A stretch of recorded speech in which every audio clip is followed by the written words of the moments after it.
Pemberian amnesti dan abolisi oleh Presiden Prabowo kepada dua terdakwa kasus korupsi besar, Hasto Kristianto dan Tom Lembong.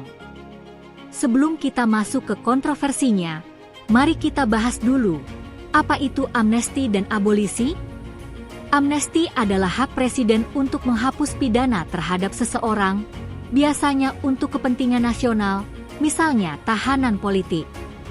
Sementara abolisi adalah penghapusan proses hukum sebelum seseorang dijatuhi vonis, atau sebelum proses hukumnya selesai. Tapi, apa jadinya jika hak ini digunakan untuk kasus korupsi?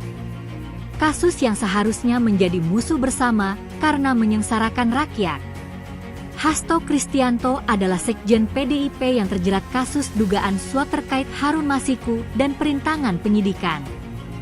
Sementara Tom Lembong, mantan Menteri Perdagangan, terlibat kasus dugaan korupsi impor gula.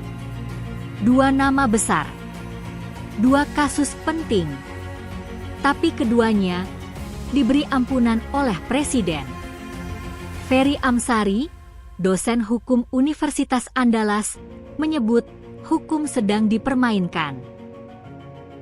Menurutnya, ini semua hanyalah drama politik. Herdiansyah Hamzah alias Castro dari Universitas Mula Warman bahkan menyebut amnesti ini sebagai bentuk kompromi politik.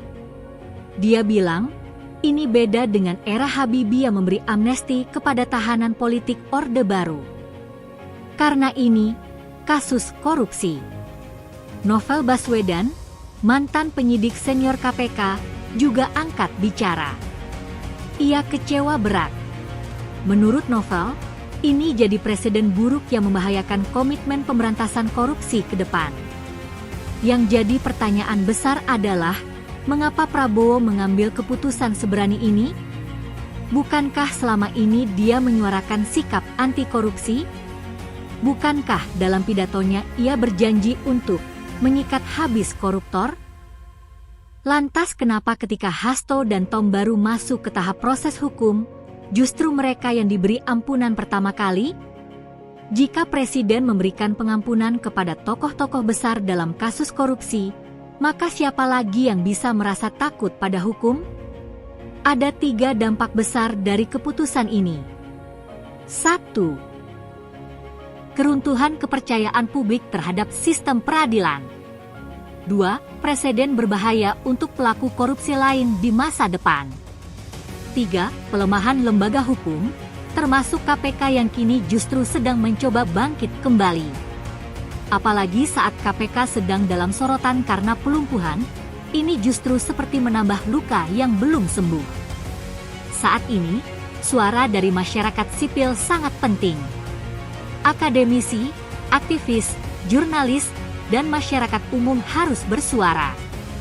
IM 57 bahkan menyerukan penolakan masif terhadap keputusan ini.